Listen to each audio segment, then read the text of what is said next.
you only have two choices in life. You can use the things that happen in your life, the traumatic things that happen in your life, as a crutch, as an excuse for why not to achieve or succeed.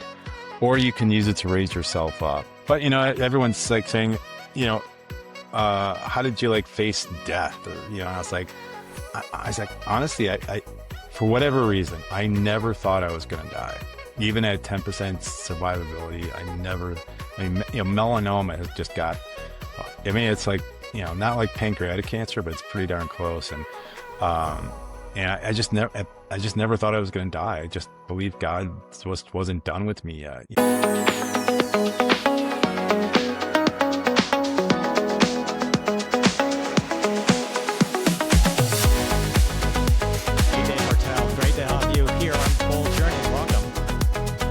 Thanks for having me, Rob. Appreciate it.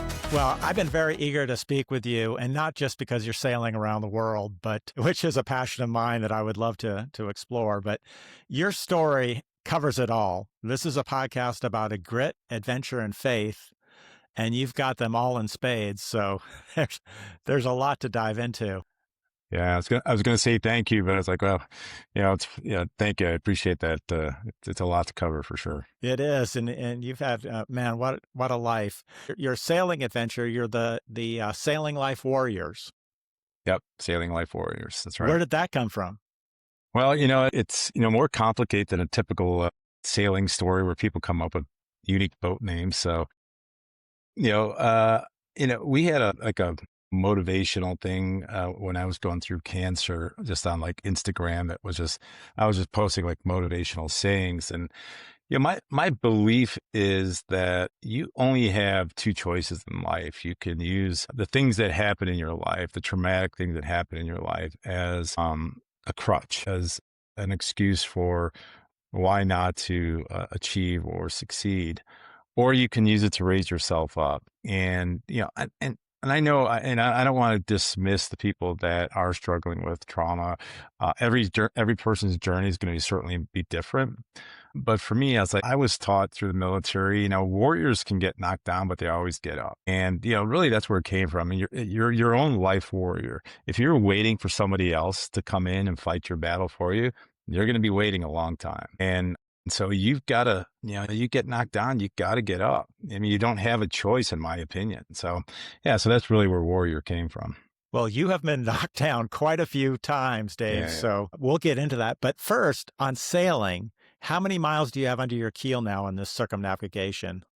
Yeah, we're about 14,000 nautical miles in. So 14, and you're about halfway? Yeah, I'd love to think so. But when you spread that map out on your table, it looks like I still have a lot to go.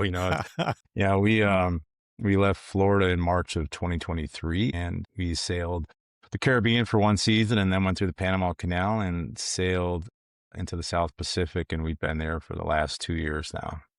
And now your boat is it just moored, anchored on the hard in New Zealand? Yeah, it's moored in New Zealand right now, and we'll head back there in about 3 weeks. Okay, so this is cyclone season. You decided to wait that out? Cyclone season. Yeah. And there's insurance restrictions about where you can sail. And so, I think people that are on sailboats and do this as a lifestyle, one of the critical things that we teach in some consulting that I do is that you got to get some time off the boat.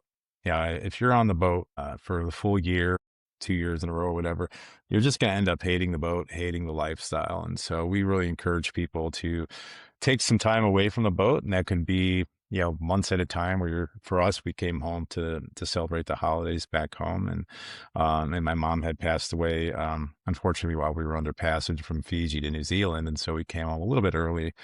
Or you go into New Zealand, and then you get a car and you drive around for a month, seeing the island, right? But you got to get off the boat, or it's going to drive you crazy for sure.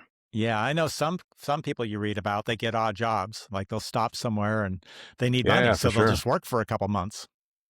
Yeah. Those YouTube channels don't pay for you. It's, unless you're really popular, they're not. Yeah, if you're Vagabond or one of the big ones. Yeah, exactly. Yeah. Well, I want to get into the sailing, Dave, but maybe we can just go back in the story because you shared with me your childhood, and it wasn't easy. You went through some really No. rough Yeah. stuff, and I can see why you've got the warrior mindset because otherwise you would just crumble, I think. Yeah. And I'm Yeah. curious how you got through it even back then. So could you take us back and kind of share what that childhood was like for Sure. you? Yeah, yeah. I grew up in a typical family. It was just my brother and I, my mom and dad. And everything was pretty stellar for a bit. Played baseball. My dad coached the baseball team. And then, something, set off my dad, and he ended up, he was an alcoholic very early on, and, when I was an infant, and didn't recall that time. But somewhere around between sixth and eighth grade, my dad went back to being hardcore alcoholic and violent at times. And so, I remember my brother and I getting woken up in the middle of the night several times, being whisked out of the house to somewhere else just to protect us. And, my mom did absolutely the best that she could. And look, at the end of the day, my dad was, I certainly have learned to forgive him. And I mean, alcoholism is a disease, and he had a hard time struggling with it. And, but yeah. And so, unfortunately, during that same time period, our Catholic priest and my next door neighbor decided to be the father figure that I needed while my dad was doing those things, and decided to molest me. Both of And them? so both of them, yeah, yeah, at different Man. times, yeah. But and so that was about when I was in seventh and eighth grade. And I'm not going to dismiss that, or make light of it. It happened. And do I wish it never happened? Of course, but it also made me the person that I am. And so, as I said earlier, I use those circumstances to raise myself up, and challenge myself even more because of it. Dave, I'm just curious Yeah. if fortunately, I never went through anything like that, thank God, but how do you get through that as a kid? I mean, here are these adults that you Yeah. trust, right? And how does it not Yeah. Yeah. shatter your trust? But also here you are in a Catholic school learning about Yeah. God, and how does it not shatter Yeah. your faith at the same time? Yeah, it's a good question. I never attached the individual to the Catholic Church. Or I've learned probably later, of course. I don't know that I was mature enough at eighth grade to make this a conscious decision, but people screw up all the time in companies. And yeah, the company takes a fall, but was it really their fault? I feel the same way with the Catholic Church. Now, the Catholic Church is responsible certainly for sweeping it under the rug, right? I mean, I was not the first, nor was I the last that this Catholic priest molested, and it's on the Catholic Church, and I'm not going to, overlook that. But at the same time, I certainly blame the individual, not, the bigger corporation necessarily as much. I didn't get through it though. I mean, the real answer, I didn't get through it right away. In high school, I was a horrible high school student. I was probably not the best son to my mom. I wasn't probably the best brother to my brother, and it really wasn't until I joined the Air Force that I learned or had the maturity to deal with that. And really some men took me under their wings. And again, you might say, well, how is it? It wasn't probably easy to trust those men once you, that you probably lost a lot of trust in men. And I guess I never really did. I never associated like those two men with general population of men. I didn't lose trust in men. I didn't have them in my life necessarily as much as I probably should have. But my mom was an amazing mom who saw us through that. My brother was a great older brother, but it wasn't really until I got to the Air Force that I think I overcame that stuff. Did did those things happening, your dad going through being an alcoholic and the abuse, do you think that led to your decision of joining the Air Force? No, no, not really. My dad was in the Air Force. My brother was Air Force. I had been in ROTC for all of my high school life. And so the military was a big part of my family and who I was personally. And so I think that was always kind of a given that I was probably going to do that. And, yeah, it was certainly the best thing that happened for me at that time. My brother, one of my brothers, Doug, was in ROTC, and Okay. at the time, the deal was my dad would only pay to college if he went to a Christian school. And he didn't want to go there. He wanted to go somewhere else. So he went to Purdue and joined ROTC. But after a couple months of the sergeant spitting in his face and yelling at him, he said, forget that. And he went to the Christian school. He figured, well, Christian school's got to Nice. be better Yeah. than that. Right, right. It probably was. Yeah, no, it's and I was in the Air Force, so it's certainly not as challenging as some of the other services for sure. But yeah, but it was an amazing experience. I was stationed in Italy for most of that time, and Were then you? at yeah, and then at Langley. So Where in Italy? a place called Aviano. It's just north of Venice, about 2 hours, I guess, 2.5 hours, somewhere in there. How long were you posted there? About 3 years. Yeah. Wow. Yeah, it was an amazing experience for I sure. I mean, it bet. was, yeah, yeah. So What were it, some of the things you got to do while you were there? well, the funny thing is, I was worked on the aircraft fuel systems and refueling the aircraft, and there was no aircraft station there, so I had a lot of time on my hands. They would have transient aircraft come through.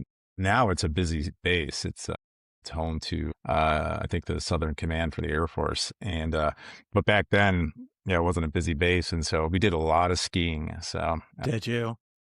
yeah, there's a ski resort just to the north of the base, and so we would go skiing all the time. So yeah, That must have been fantastic. it was, yeah, Did for you happen to get into 21-year-olds. cycling when you lived there? I did a lot of mountain biking actually. Did you?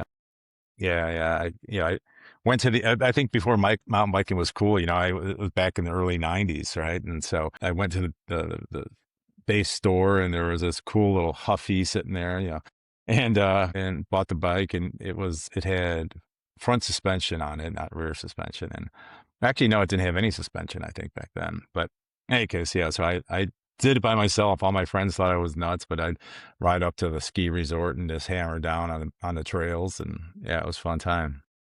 Oh, that must have been beautiful too. The mountains there, I bet, are gorgeous.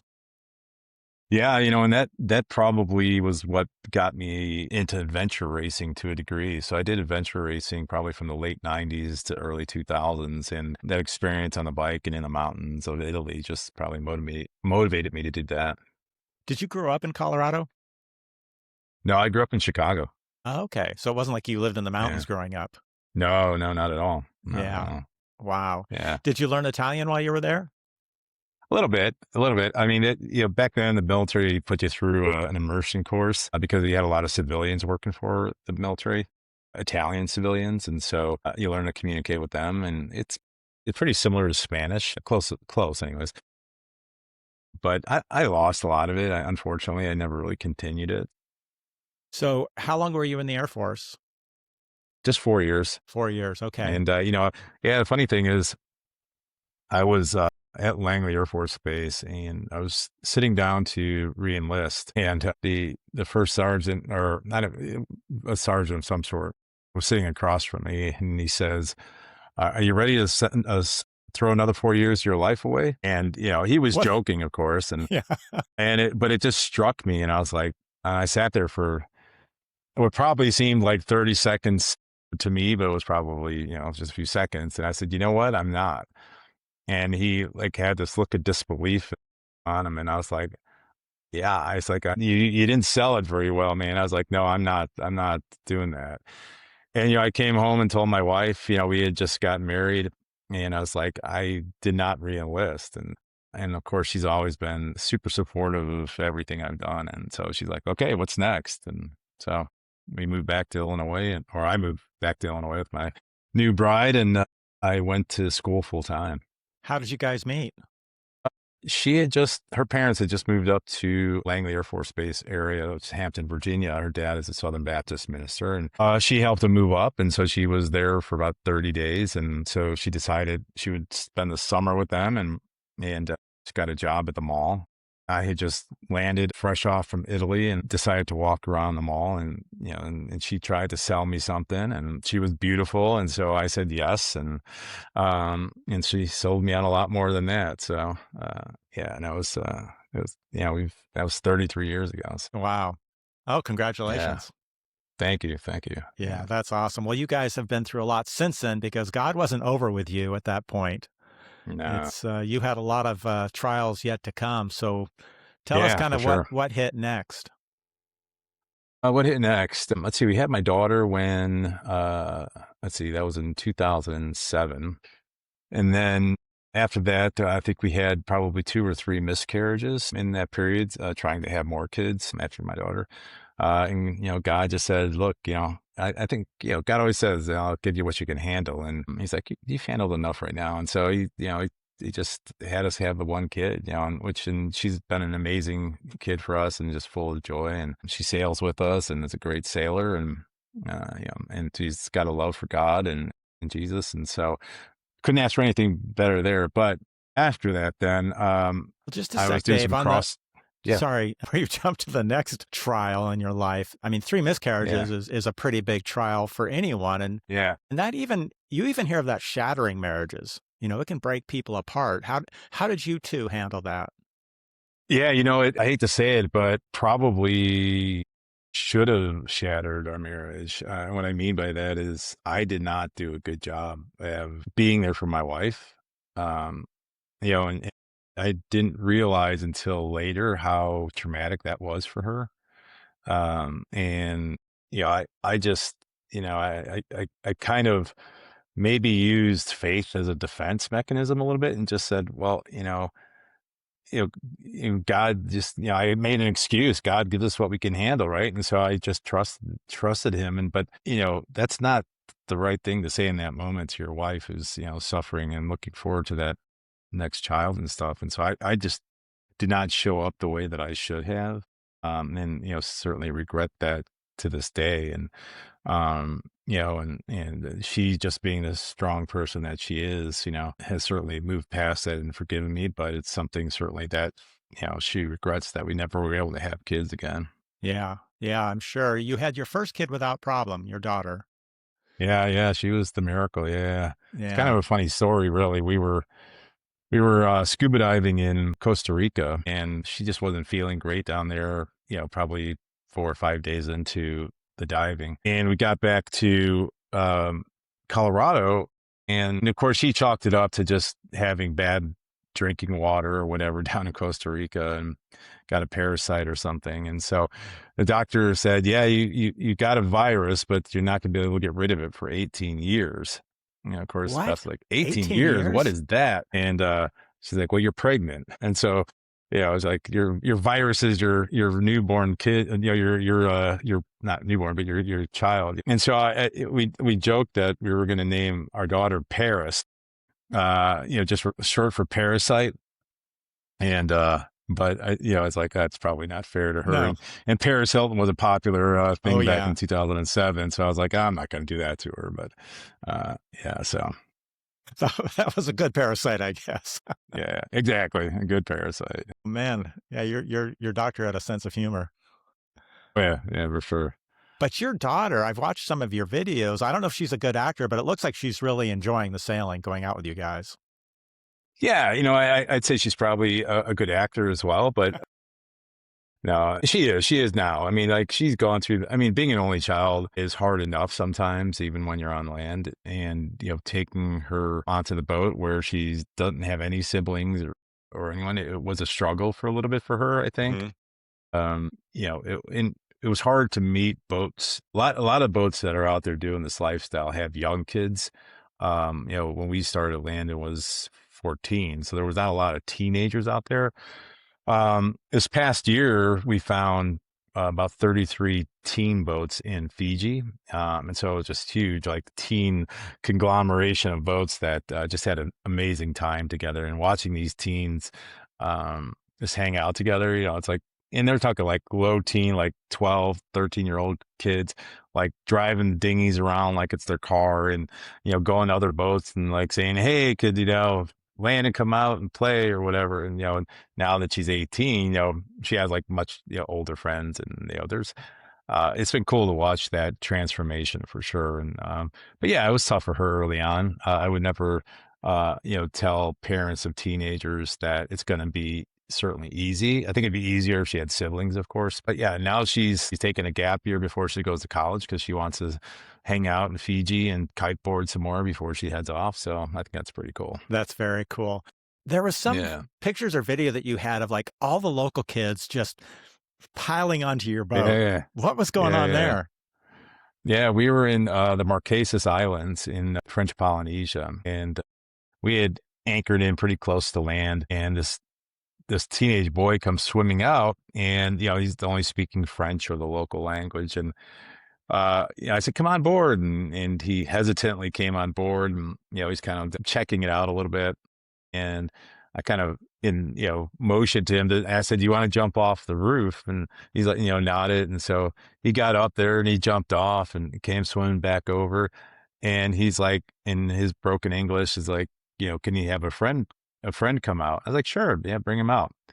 By the end of the day, 33 island kids had shown up from this community, and they're all just jumping off the boat, having a great time, and Landon's having a great time with them, and even other other boaters came over, and we're partying with these kids too. Yeah, it turned out, and honestly, I have a picture, and it it it just typifies why we do this lifestyle, I guess. It's just I wanted like to connect with the local culture. I want to experience the local culture. I wanted to give back to the local culture. I mean, it's part of our mission, really. It's like, it's to spread that, care and love and joy, and they, give it more than probably we give it to them. But yeah, it was just an amazing experience, and it's like I love showing that picture because it's it's like the number one reason I could show in a picture without words of why we do this. Yeah, it looks so awesome, and that being able to engage with the locals, right? I mean, it's just such a Yeah, yeah. special, and you get so much more out of it, you think, than even they Oh, do. 100%. Yeah, 100%. Yeah. but They are so thankful and yeah, appreciative and in love God, and it's just like, and it's like, lifestyle is, I mean, they're sleeping on mats on floors and stuff. I mean, it's yeah. just, I mean, yeah, it's embarrassing for us sometimes. Do you find that they are really happy people? They seem like very, Very much very so. content Yeah, yeah, people? yeah. Yeah, Especially the Fijians. Oh my gosh. The Fijians are just such a lovely people. I mean, like they're so full of joy. Tonga is known as the island of kindness or the islands of kindness, mhm. and they're very kind. They are, but Fiji has them beat, man. Like Fiji is just amazing. Yeah, Wow. Alright, well, yeah. let's go back. So Okay. you muscle through the or suffer through the miscarriages, but it's still not over. What comes Yeah, next? yeah. So I had we were doing some CrossFit, and I was doing some headstand push-ups, and just had this crushing headache, and then we went out on this mile run and came back in and did headstand push-ups again. And it just happened again, and it's like, man. I just happened to have an appointment with my GP, and I mentioned it to her, and she's like, "Oh, you don't ever complain about headaches. I'm going to do an MRI." Get the MRI, and this is before results were just about instantaneous. And we headed off to Mexico. We worked out like crazy down there, and came back, was pulling into the gym, and literally parked my car in front of the box at the CrossFit gym, and she calls and she's like, "What you doing?" I was like, "I was about to go to the gym." She goes, "No, you're not." And she goes, "You've got like a brain aneurysm. Like you're gonna, you have what they call a dissected vertebral artery, which is basically one small step from stroking out." And yeah, so that started this big journey of going to Mayo Clinic. And she's like, you can't lift anything over 20 pounds, which included my daughter at that point, because she was only a couple of years old at that point. Yeah, and it just, there was really nothing they could do for it. It kind of has to heal on its own. But it was the doctor down in Mayo was like, "You could die." My wife's like, he must have said it like 10 times in just like this hour-long conversation, because I kept saying, "Well, can I work out?" He's like, "You could die." And I'm like, "Could I go on a run?" "You could die." I kept trying to push him. He's like, you know, what are my limits here? And he's like, "You could die just going to the bathroom." Right. And so he's like, yeah, he was just emphasizing that this was a big deal. So But you went to Mexico, you worked out there. You could have yeah, had a stroke at any point while you were yeah, there. yeah, yeah, yeah, for sure, for sure. Yeah, You know, Dave, I just yeah, interviewed Carlos, who had a hemorrhagic stroke, yeah. and he survived. He's doing great, but and that's not even the crux of the story. It's a crazy story, but yeah, you got very lucky. Yeah, the location is like right near the cortex, and so like it made surgery really impossible, and even putting stents in made it impossible, and so it was just a matter of waiting it out. How long did it take to heal? About 12 months. Yeah. And now Yeah, now you can do whatever exercise you want. You do yeah, yeah, handstand yeah. push-ups Fall or back. whatever. I don't do that anymore, man. I'm actually very careful about it. My doctor said you can go back to doing, whatever you want, but um, I'm still pretty careful with it. I don't even ride the roller coasters anymore because, my daughter and my wife will do that, but I'm like, yeah, anything that just whacks my head around, I'm just going to avoid. So Wow. How about scuba? apparently it's a pretty yeah, I do diving a lot for That's sure, but okay. it's a pretty common injury actually because anybody that has that turns their neck, like bow people that shoot bow or play the violin, any of those things where they're turning their neck, weird whiplash from a car, Yeah. or even the chiropractors that adjust your neck. All those things can cause this dissected vertebral artery, which is, like I said, basically almost an aneurysm. And so, uh, yeah, so it's not uncommon for sure, but luckily Well, it worked out. Dave, now I have a good excuse why I can't do handstand push-ups. Exactly. Yeah, It's not that 100%. I'm not strong enough to do them. It's just I Yeah, don't want to risk a stroke. exactly. No reason to put all that pressure down there. Exactly. Yeah. Exactly. All right. So you Yeah. survived that, but we're still Yeah. not over. So what comes No, next? no. I'll see what came next. Stage 4 melanoma cancer. Yeah. So, Just out of the yeah, and blue? that was kind of a big deal. Yeah. At this point, we were already planning the whole sailing adventure, and it was in 2016 was like my bucket list year, man. I covered so much stuff off. We got to see the Northern Lights. We went to Iceland. I got a 1968 Chevelle. I saw the Cubs win the World Series. I was like, I was on a roll. I was like, this is like amazing. And, God has a way of like reminding you that he's still in control, right? And he's like, hey, man, I'm just going to knock you down a few notches. You get a little too big on your, Big job for is your going britches. great. Yeah, I was like, earning good money. I was like, it was just everything was doing fantastic. And um, then, I went to the dermatologist and there was like a little spot on my stomach. I mean, smaller than like a pencil tip, and it was just irritating me. And so she's like, I'll take it off. And she calls, I'm like, it calls my wife, and I was literally 5 minutes from walking on stage to give a presentation to 500 people. And, and my wife calls, she's like, hey, the dermatologist wants to talk to us. I get on that call and she's like, you got melanoma, man. And so I got you scheduled with an oncologist, a surgeon. I'd be like, listen off these things. And I was like, I was like completely just taken aback from it, and I was like, wait. The only thing, she goes, do you have any questions? I was like, honestly, the only thing I asked her was, will I still be able to walk my daughter down the aisle? And I was like, and that was the only thing I could think of asking, I was like, and she's like, well, we're just going to take this one step at a time. And I was like, well, that's not very encouraging, man. Just say yes or No. no. But yeah, and so that started us down the wall. And at that point it was just stage 3, um and that started us down this walk of it, going into my lymph nodes, and from there it went into my lungs and my brain. Yeah, and it's like 10, you get on Dr. Google, which I recommend nobody ever doing. Like Scare you to when death. you oh my God, yeah, it's like I had, less than a 10% chance of surviving at that point. And yeah, it was pretty scary. And so, we went to the University of Colorado at Anschutz Medical Center, and highly, highly recommend them for anybody that's going through cancer. But yeah, we went there and we tried every treatment that's available, and nothing worked. The tumors under my arm was getting bigger and bigger. It was like the size of a softball, and it looked like I just did bench presses on this one side. My pec was getting so big. And so then this experimental treatment came up called TILs, which is tumor infiltrating lymphocytes. And it basically retrains your cells to kill cancer. And then the cancer that it kills recreates new cells that kills cancer. Um, and I was the second person in Colorado to go through that. Um, yeah, 6 weeks later, it was 45% decreased. And, and that was back in 2019, I think, 2020.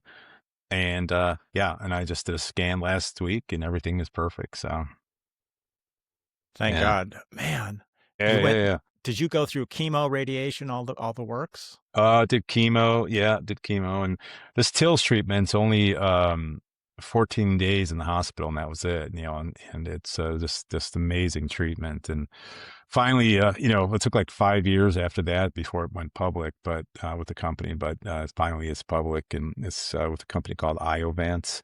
Yeah, and it's just and anytime I hear people have stage 4 melanoma, I'm like, you know, go get this treatment. So. Go get TILs.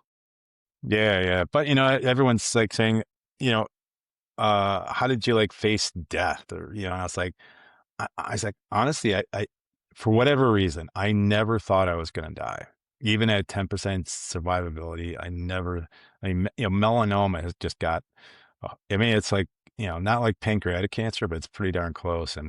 Um, and I just never thought I was gonna die. I just believed God wasn't done with me yet, and that's why I love doing these podcasts because, faith is such an important thing for me.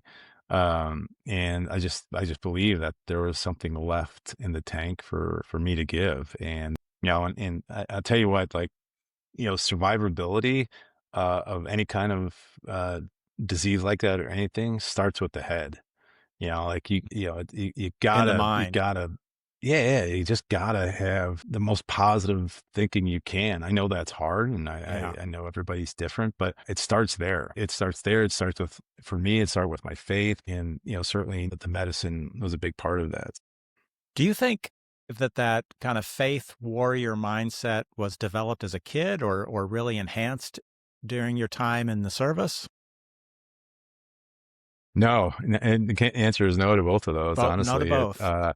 no, it was a good credit to my wife. Honestly, I had a faith of some sort, when I was in the military, and uh, but I didn't know, I didn't know how to like put that in a box, I guess. And met my wife, who was very faithful, and like I said, raised Southern Baptist with her dad ministry.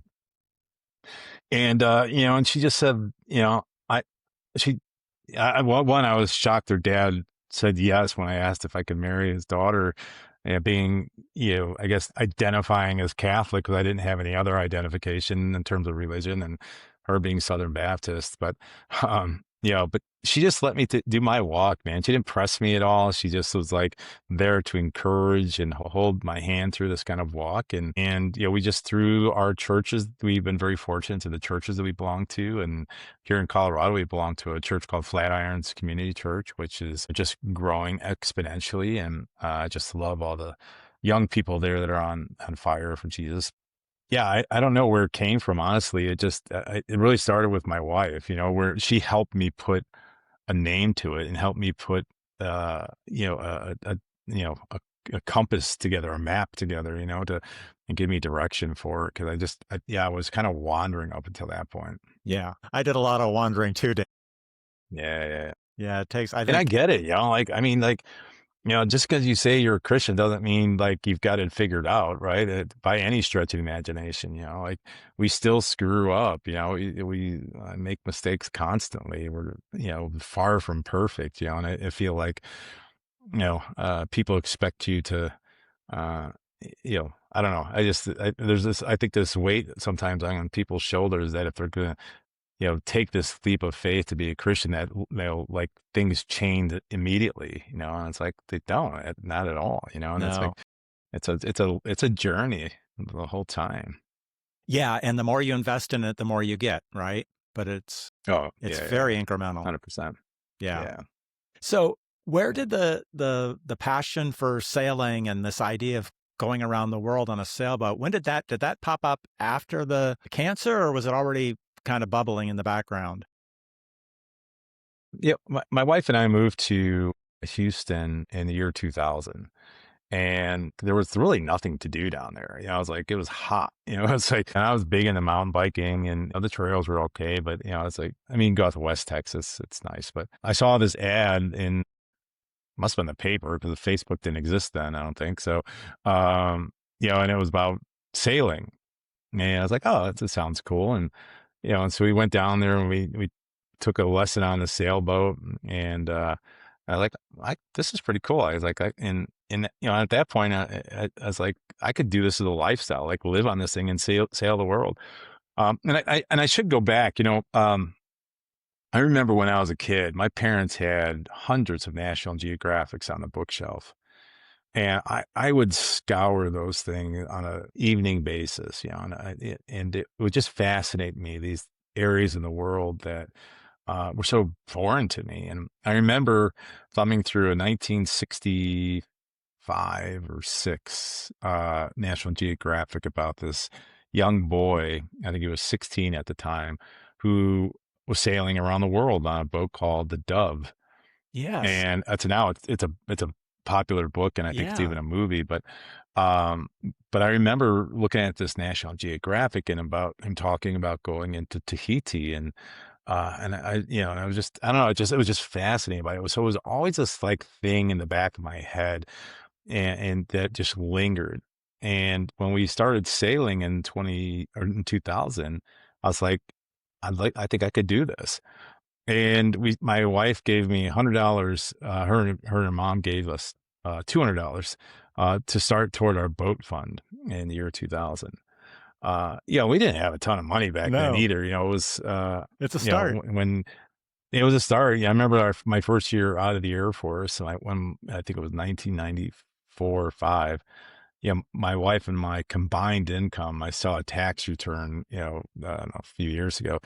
It was $19,000 total, and so we kind of laughed about that today. But and so to put money toward this boat, we didn't even know what it was going to be yet. But we started 20 in 2000. We had a 20-year dream, 24-year dream of whatever, making this happen. And so it was always in the back of our heads. Yeah. And then, some things got in the way, like cancer and COVID. And but we finally pushed off on our first boat in May of 2022. Did you sail Yeah. on what was that lake? Clear Lake, south of Houston? In Texas? No, Yeah. we sailed down in Kima. Yeah, Okay. down in Kima. Yeah, yeah. Around I lived in Houston. That's where I met my Galveston. wife. And my friend Oh, cool. Chuck, who I did a lot of cycling with, he had a Hobie Cat. And we would go Hobie Cat sailing on Clear Lake, which is Yeah, not a clear lake, yeah. which is, No, it is not a clear lake. No.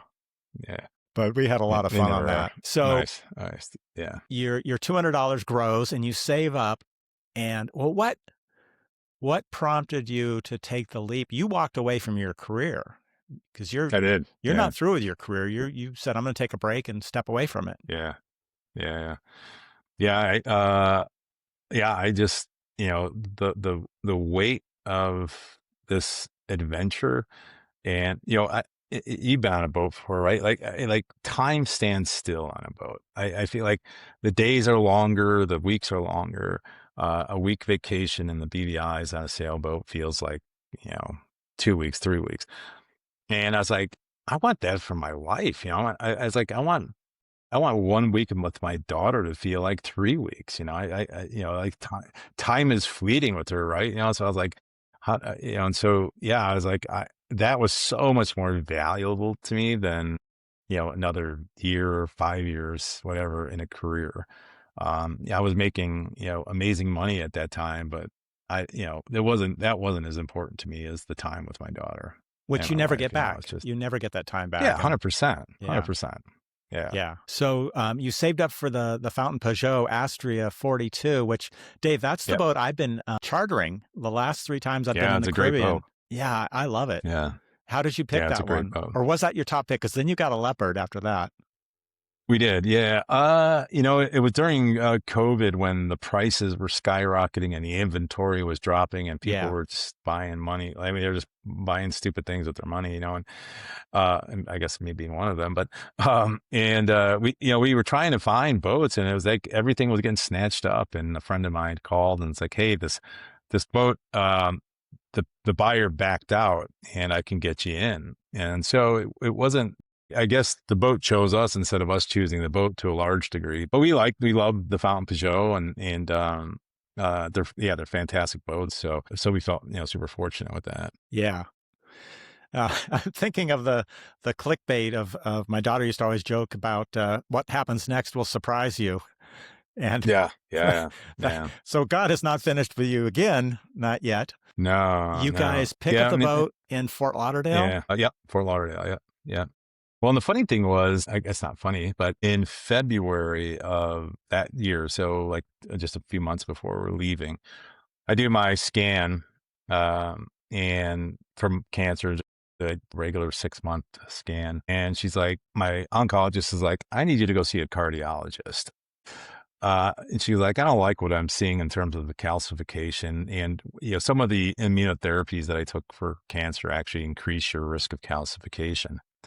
So I went to this cardiologist and I did a stress test. I killed the stress test, man. I had like this COVID mask on and they're making me run on this treadmill. And it's like, felt like it was like at a 70-degree angle and I'm just dying up there.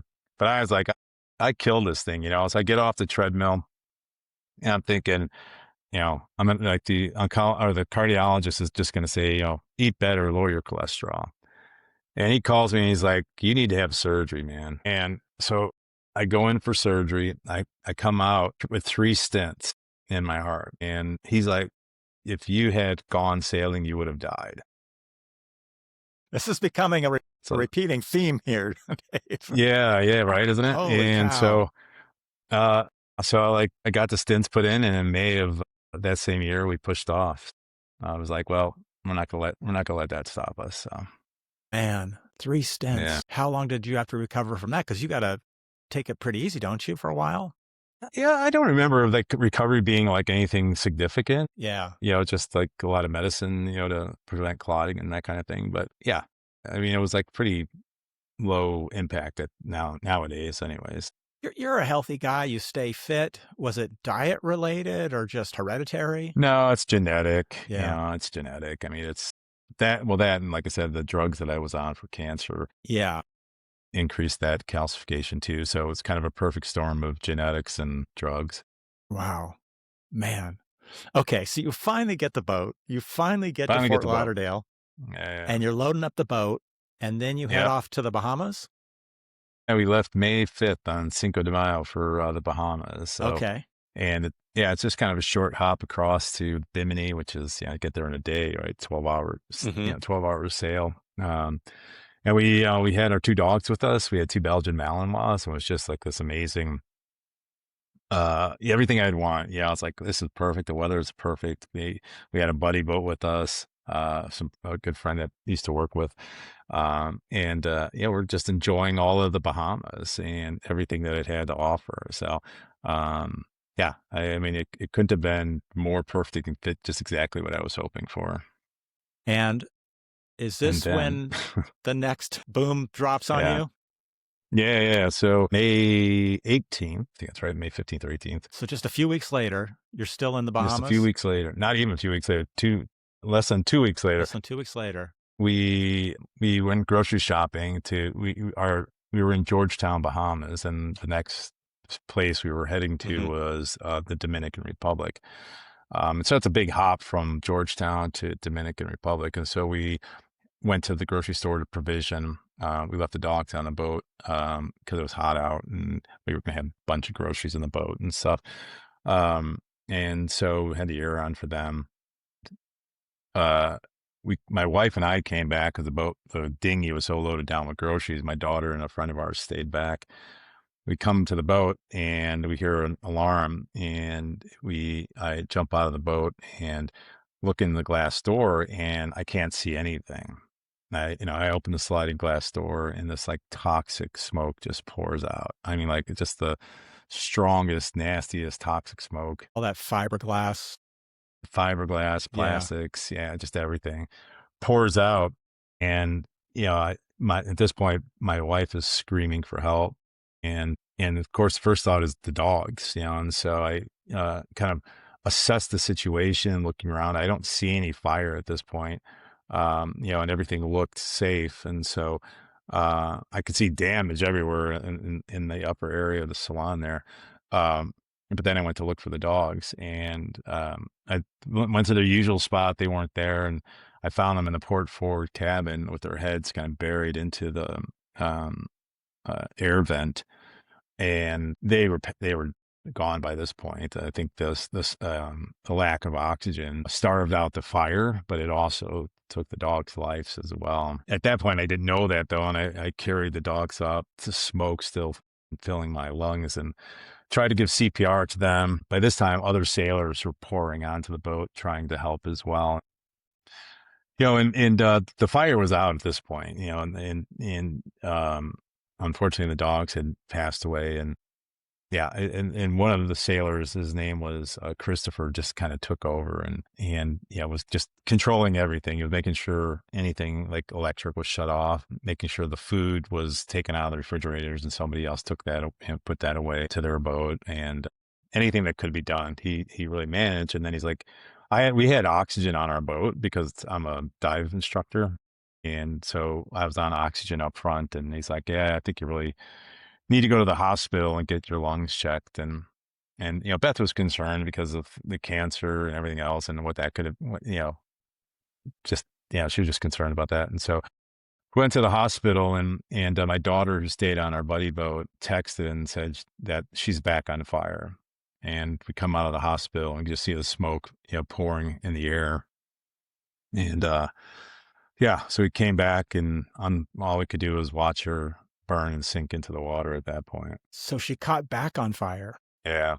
And it's pretty common. The fire inspector said the oxygen comes pouring back in when you open everything up, the windows and the doors and everything. And so somewhere there was an ember festering, and eventually it just caught back on fire. Yeah. And yeah, you could have, I would think with all those harsh chemicals in the smoke, you could have damaged your lungs going back in there. Yeah. Yeah, for sure. Yeah. But In the you didn't. hospital, that was, yeah. Well, the X-ray technician was on maternity leave, so they didn't have an X-ray technician in this hospital, and so we eventually just signed ourselves out and wanted to get back to our daughter at that Yeah. point. So, but no, it seemed everything was all right.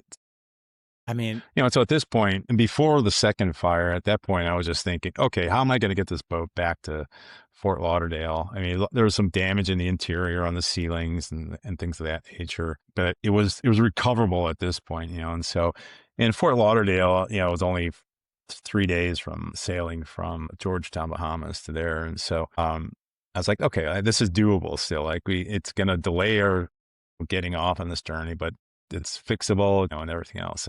And then, of course, when we lost it, then it was just like, I don't know if I want to do this again, man. If I can't keep my family safe, I don't know that I want to do this. And both my wife and my daughter are like, we're doing this again.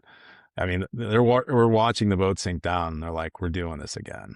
but you were questioning it. I was questioning it. Probably Yeah. because you felt the responsibility for their safety and Yeah, 100%. the loss of your two Yeah. dogs had to be Yeah. devastating. Yeah. I mean, it's, for people that own dogs, they get it, right? Yeah. They're family members, right? But, we've told the story a couple times online, and, the social media trolls that are out there, you'll probably get it here too, like, how dare you bring a dog on your boat? And, like, we're reporting you to the, whatever animal authority there is out there. It's like, but I mean, dog owners know dogs want to be where their people are, right? Yeah. And they loved it. They loved, they were get on the paddle boards, we got pictures on the paddle boards. They loved, being wading in the water, and like stingrays swimming around them and stuff. And they were getting completely used to it very quickly. And, and so, and we know lots of people have dogs on boats, so Well, yeah, there's so many But, stories. and that Dogs and cats. People like bringing cats around the world yeah, too. a lot of cats. Yeah, for Yeah. sure. A lot of cats. Yeah.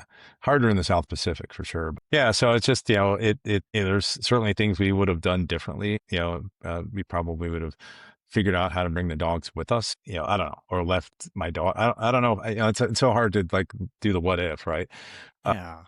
like if I would have left my daughter on the boat, you know, she could maybe would have taken a nap and wouldn't even have known about the fire at first, right? I guess the alarms would have gone off, but I mean, like I said, it's so hard to play the what if scenario. I mean, it happened. It's part of our story, but it's not, doesn't define who we are though. So No, and your warrior ethos, you know, yeah, comes exactly. straight into play here. How could a boat with the warrior name not come back? Exactly. A lot of people are like, what are you going to name your second boat? Phoenix? And I'm like, no, keeping it warrior, That's keeping it just warrior. mean. Yeah, yeah, yeah, no, How right. long did it take you to get your next boat? Yeah. So that was in May. And the biggest unknown was insurance. Yeah. We had this, almost $1 million boat that just sank 18 days into our, no, 15 days into our journey or whatever And it all the was. gear that you put a lot of gear, to go around the world.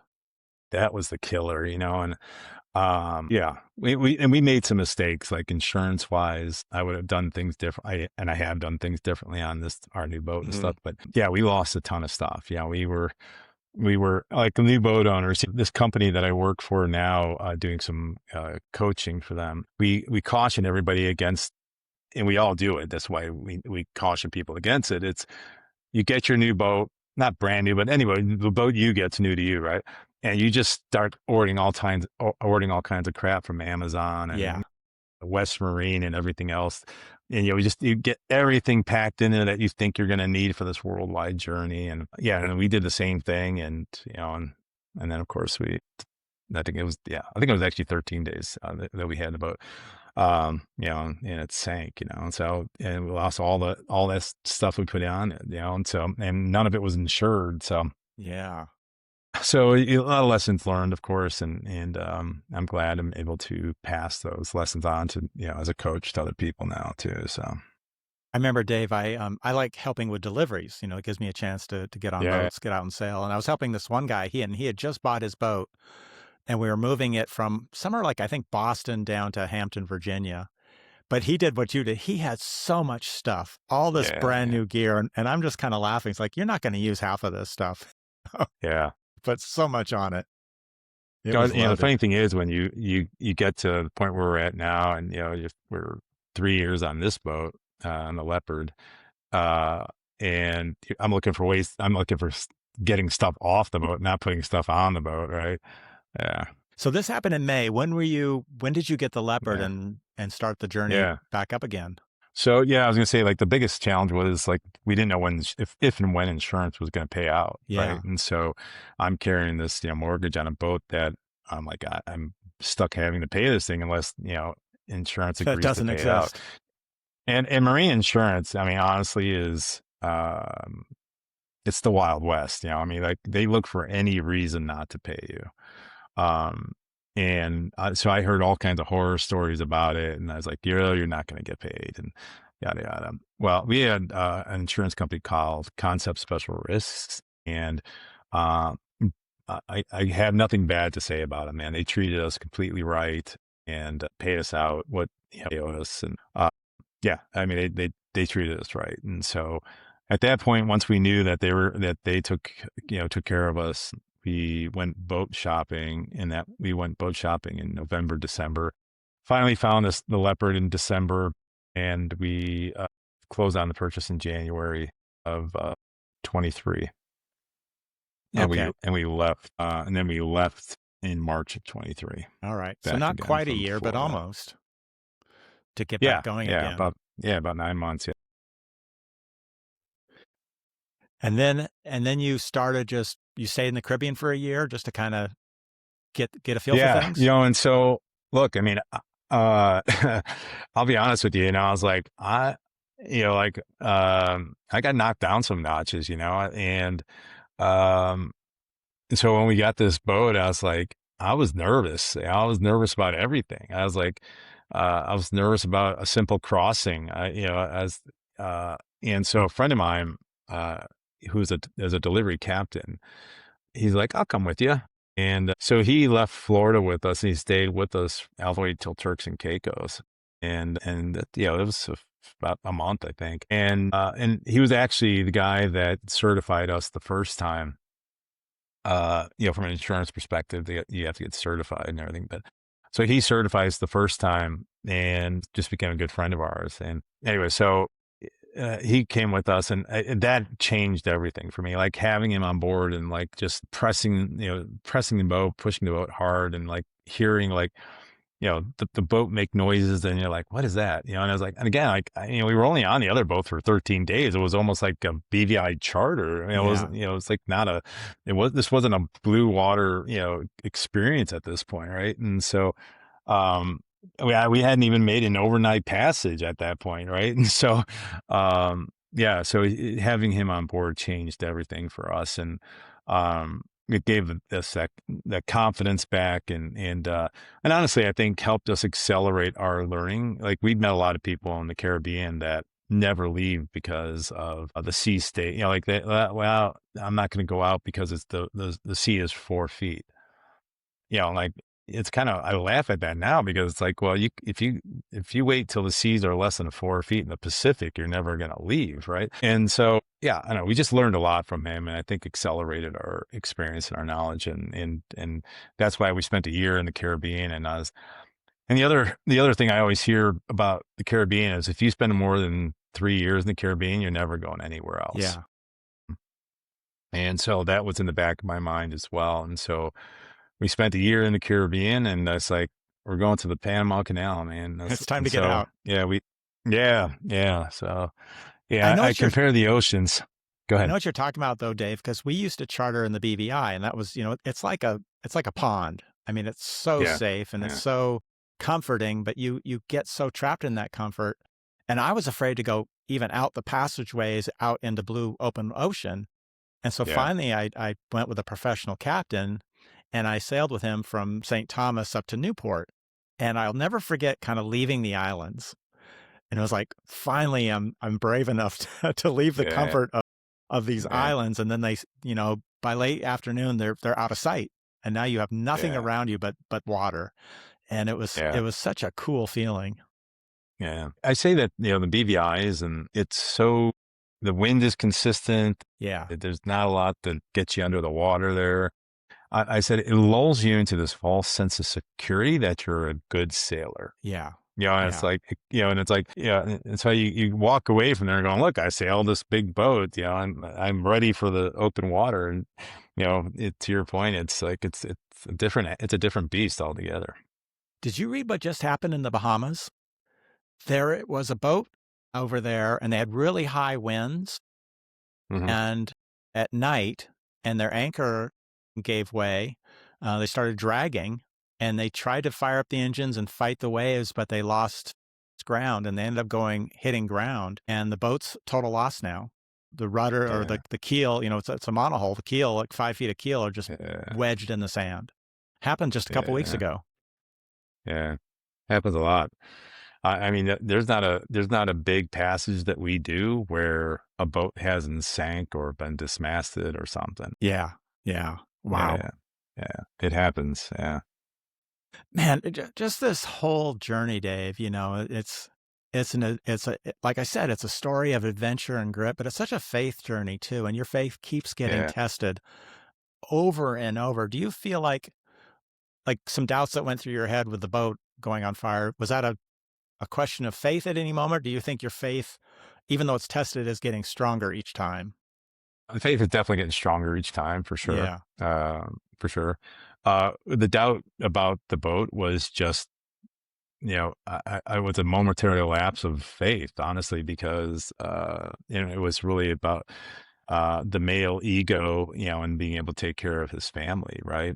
And, you know, but I quickly pulled out of that. I was like, yeah, we're doing, you know, my wife said it best. I think she said, we're not going to let, you know, a 20-year dream die like this, Yeah. you know.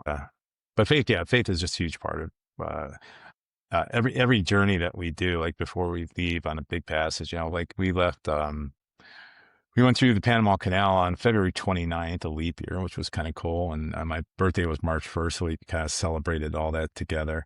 Um, but when we left from Galapagos to the Marquesas Islands, it took us about 21 days. So we're 21 days offshore. My wife likes to tell the story that when you're in the middle of that passage, you're closer to the people on the space station than you are to anybody on Earth. Yeah, right. And yeah, and and it's true by actually a lot of miles really, but and so like no one's out there to get you, man. Like if something goes wrong, you're it. Like Yeah. and I love and it's going to sound crazy, but I love the responsibility of if something breaks on the boat, it's on me, right? It's on us as a family.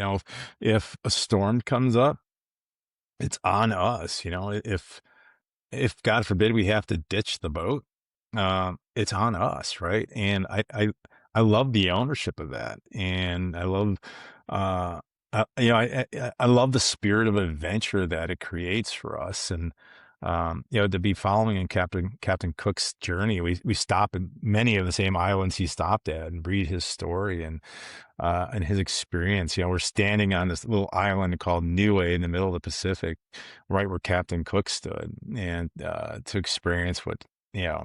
Just to look back and think about what he experienced at that time. It's just such a cool experience. So, yeah, I don't know. It's just I don't know. This adventure. I don't really care about the sailing part of it, honestly. Like I like to sail, but I don't like. That's not why we're doing this. We're doing this because of the adventure of it and going to the most remote places on this earth that most people will never see. Yeah. Yeah. And you explained it really well. I try to explain to friends who aren't sailors, and they think we're just nuts for going out in the middle of the ocean. Yeah. Yeah. But that sense of adventure, that sense of just total reliance on yourselves, because like you said, no Yeah. one's going to come help you when you're out in the middle of the ocean. Yeah. Yeah. I mean, people have thought we've been, crazy for a lot of reasons, like my heart issue, and then going out in the middle of the ocean seems like a crazy, foolish thing. And, or after the fire, most people, the friends of ours and family were just shocked that we would think about doing it again. And, they go, didn't you just get this message that you shouldn't be doing this? And it's like, and so, yeah, so no, it's completely opposite for us. Like, no, do not stop. That's not going to stop us, right? Right, right. The message wasn't, it's time to Yeah, stop. yeah. No, exactly. No, no, exactly. All right. Well, There's this. let's jump if we can to my rapid fire round, Dave. I've got some rapid Yeah, fire go for it. questions for you. All right. So here we go. Knowing that you live in Colorado and we talked about mountain biking, where do you feel most alive? Where do you think you feel most alive? Is it out on the ocean or in the mountains? Wow, that's a tough question. Uh, I, this is rapid fire. Sorry, on the ocean. Okay. I was going to give you a more complicated answer there, but on the ocean. Yeah. Well, I think you're like me. It's tough because I love both so much. Well, like my dream destination for sailing is Norway. Is it? Yeah, I want to like be sailing in the fjords and seeing the snow-capped mountains in the Yeah. background, and yeah, so like I want both of those things. So You want to get a taste for both. Exactly. yeah, Exactly. exactly. Yeah. All right. What has been your scariest moment out on the high seas? We were sailing into New Zealand. We were about 3 days out. And we were in about 25 to 35 foot seas and 46 knot winds. And yeah, and I was going into dusk and waves were breaking on top of the boat. Yeah, it was pretty serious weather for sure. Those are some big waves. I haven't been in waves that big Yeah. yet. Yeah. No, they were big. Wow. Was your daughter with you at the time? She was, yeah, just the three of us. Yeah. And my belief is like if I don't show that I'm worried, they won't be worried, right? Exactly. Yeah, I was a bit worried though, for sure. Yeah, I interviewed another boat captain and he is just the epitome of calm. And that's what he said. Yeah, You can't display any fear. You got to stay calm and you can't get yeah, stressed or yeah, frantic, right? You just got to take things yeah. slowly. Now, to be fair, that was our fault that we were in those waters. I mean, a sailor should never have to see those seas. It was just, the worst thing you can have on a boat is a schedule. Uh, Yeah. and if you're trying to be somewhere on on a particular day and time, you're going to get caught, you know. So Yeah, every time I've gotten in trouble sailing was because of that. Was I tried to fit it into a schedule when I should have said, nope, I got to wait a few days, let yeah, the storm pass. yeah. Yeah, absolutely. All right. What's your best fishing story from sailing? We were sailing through the Bahamas, kind of on this passage between the Bahamas and Turks and Caicos, and my daughter is like struggling with this fish, and I was like, she's like, it's, or no, my wife was, and she's like, oh, it's like the size of a Volkswagen. I was like, we're pulling and pulling, and we finally get it pulled out. And half of it's gone, like a shark had eaten half of it, and so like we only got the front half of it. Was it a pretty good sized fish? It was decent. It was a Yeah. wahoo. I mean, it wasn't, Yeah. we still ate it. Yeah, yeah. We were sailing off of St. Augustine last year. A buddy of mine bought a boat down there and we were out fishing and he caught a blue marlin Oh wow. off the Yeah, sailboat. It was so yeah, cool. Yeah. yeah. I'm not the best fisherman in the world, and I'd be a little concerned if I got anything that big. Yeah. Well, fortunately, the line snapped just before we Oh, got it. okay. We got it close Yeah, to the boat. We got some pictures. But how do you even get a yeah, blue marlin on a sailboat? yeah, yeah, We yeah, would have yeah, probably yeah. would have impaled us with his long snout, Yeah, you no, know. yeah, yeah. You feel bad leaving the hook in there, but I'm like, I yeah, I know. don't know what else I would do. Yeah, Yeah, and the seawater will slowly eat it away. yeah, yeah, exactly. All right. What's one life lesson that sailing around the world has taught you? Yeah, I think, wow, that's a good one. Yeah, I think the family values your time more than anything else. I mean, it's cliche, I guess, but like my daughter I mean, like, she just wants me around, right? She doesn't care if I'm making more money and buying her more things, all that stuff, and it's like, and I think it just became more obvious, like phones get put away and you're playing games with your family, and you're having friends over you know, that don't care what political affiliation you are, what religious thing you belong to, or anything like that. I mean, the community is so much more valuable, important, and yeah, I don't know. It's just like this. I don't know. I don't know how to describe it, but it's the time you get with not only Hmm. your family, but this community that you're creating, where no one cares about all that other noise. Like when you're back in the States, everybody seems to care about and unfriend you if you're a particular way. Yeah. None of that happens out there. Yeah, and separate yourself from all of that so that you can have Yeah, that time with your family. yeah, it's And what a nice. blessing too, Dave, that your daughter wanted to be with you. That you Yeah, guys yeah, had a yeah, for sure. you had a good relationship going into it. Oh yeah, we got a great one. Yeah, Yeah. No, that's fantastic. yeah. All right, last one. Thank How you. was your Okay. understanding of God changed from childhood until now? Yeah, I never had this idea of a personal relationship with Jesus Yeah. when I was younger, and I grew up obviously Catholic, and so you have to say the prayers as they're written out and stuff like that. And it wasn't until I met my wife that she's like, just talk to him. Yeah, I'm like, what does that even mean, right? It's like, you don't What have do you to mean talk pray to to him? him. Yeah, yeah. It's like you don't have to say like this specific prayer. Just talk to him, right? Yeah. He already knows what you're gonna say. He already knows what you need, but he just wants a personal relationship with you too, and like, and I love that. I think about him the way I think about me as a father to my daughter, right? And the love that I have for her. She could screw up and that love doesn't change, right? And if God created us in his image, and then he must have that love and so much more to give, right? Yeah, and I just never knew that growing up. I didn't either, Dave. I wish I'd figured it out sooner. And Yeah, I'm always so impressed when I meet young men and women who figure it out at a much earlier age. yeah. And I think I'm they're scared. I'm scared for our youth, though. I yeah. talked with our pastor, and he was saying young men right now are on fire for uh, religion right now, Mhm. for Jesus, and but young girls are not. Um, and he said there's a big disparity between the two, which is uh, is interesting because it's never been that way. It's always the girls, right? Yeah.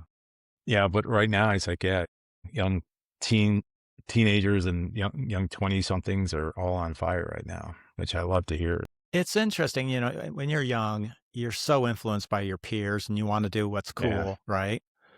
And Yeah. so I've got to believe that being faithful, going to church, maybe that's seen as cool with the boys, but why does that not carry over with the girls? I don't know. Yeah, there's some people taking chances. You look at the University of, or was it Ohio State University, where everybody, all the football team got like baptized or something like that, and just a huge show of faith publicly, Hmm. and that's got to have an impact. Yeah. Yeah, we're big fans of the TV show The Chosen. Oh, yeah. I don't know if you've ever seen that. And I tell anybody that's like, wants to question what faith is or whatever, like, just start watching that. It's Yeah. like, yeah, it's so. But I think that between that show and just these public displays of faith from people like that, I think have an impact on young men. Yeah. And you do see it a lot more in sports, I think. High school sports, college Yeah, yeah, sports, a bit in yeah, professional sports. The Chosen, Dave, we tried watching it first. And the first episode, we were yeah. really having a hard time getting into it. Slow. Yeah, Yeah, and then we thought it was kinda weird, and then someone from our church says, "No, you gotta stick it out." So we did, yeah, and then we just totally fell in love with it. It's just like, yeah, This yeah. is fantastic." That first episode is tough until the very last scene, right? Yeah, I think it is where Jesus says who he is to Mary Magdalene, right? yeah, yeah, Yeah, and that's and like, wow. yeah, then it gets very powerful, very Yeah, powerful. yeah, All yeah. right. So yeah, that's good advice if people are listening to this and saying, "What is this chosen thing?" Get past the first episode for sure. Yep, exactly. Well, when do Yeah. you guys head back to the boat then? You're in a couple weeks? Yeah, 3 weeks. Yeah, we'll be back the first week in March, and then, we bought a car, in New Zealand. And this sounds this is the crazy thing about travel, right? Like it sounds very dramatic. We bought a car and we bought a Audi on top of no, yeah, an Audi. Uh and sailors, we just exchanged cars. Like the sailors that were there before you, they have a car, they bought it. Now this is a 2006 Audi, whatever. So it's an older car, but for like $3,000, $3,500 for this car. There's no complicated like, insurance is easy to get. Everything's so easy. I guess what I'm trying to say. Even like my wife needed to do a MRI in New Zealand, and the sailing community takes care of you, right? Like this one guy was a sailor, but he's a New Zealand doctor, and so he got on the phone with her and wrote the referral. She got the MRI within a few days, and it was like $280 or something like that. It's like it's such an easy experience traveling. Everyone And like thinks it's this is like going to be so difficult and complicated, and it's just not. and it sounds like a lot of you just figure it out as you go along, Yeah, yeah, totally, totally. and there are And there's others that like wanna the help you. sailing community is so much bigger than they think it is. We say that Yeah. we left Panama with a pediatrician doctor and an emergency room doctor and a dentist. I had nothing to offer them. Yeah, I was like, well, if you want something, want to know something about software and building partnerships, I'm your guy. But outside of that, yeah, but I mean, I benefited from it because my daughter and I got COVID and Bora Bora, and then I turned it to double pneumonia. So Man, and that's a big fear yeah, I think a lot of people have about doing that type of thing is the fear of those kinda illnesses, but yeah, it sounds like each yeah. time you just kinda work your way through it. Yeah, you do. You figure it out. Yeah. There's somebody on a boat somewhere nearby, that has some level of experience, or even in Galapagos, got a medication refilled and saw a doctor for $25. And yeah, it's easier than you think it is, honestly. Yeah. It's like you could do a lot of bartering, like, "I'll change your oil if you, take out my appendix," or something. Well, yeah, yeah, yeah, exactly. That's the one thing you always worry about. Probably, I worry about that, like a heart attack, of course, but Yeah. and the other thing is like an appendicitis, like in the middle of the ocean, right? Yeah, I think I've you're heard just of out of people luck having their appendixes removed before they go out on for this that kind of reason. adventure. Yeah, yeah, Yeah, for that reason. yeah, Yeah, yeah. wow. Well, Dave, just wrapping it up, any advice for anyone who might be encouraged by this to just say, "Look, I'm gonna go out and do what Dave's doing and go around the world." Yeah, a couple things, right? I read this book I'm a big reader of sailing books, some of the older books, but there's one by a lady named Tanya Albee. It's called Maiden Voyage. And she's she was so new at sailing that the only way when she left New York, the only reason she found Bermuda was because the AM radio signal on her AM FM radio got stronger when she pointed toward Bermuda, it got weaker when she pointed away. And the reason I bring that up is this is a 16, 17-year-old girl that didn't know how to sail. And this is before all of the technology that we have today. And she did it. She Yeah. sailed around the world and with little experience. I know so many people that are frozen on land because they think it takes so much experience. Oh, I've never grown up sailing. I don't have any sailing experience. I didn't either. You know, I mean, it's Yeah. like, and neither did she. And so, yeah, I would say if you're really interested in doing it, read some good books. I'm a Nautic Ed. I'm a sailing instructor through Nautic Ed. You can always take Nautic Ed courses online and then join up with a captain and get some of that certification. You can join a company like Blue Water Cruising, who teaches people to go from zero to hero, in terms of like no sailing experience. And now there's several of our members that are sailing around the world right now. So there's all kinds of things available to people that are thinking about the lifestyle for sure.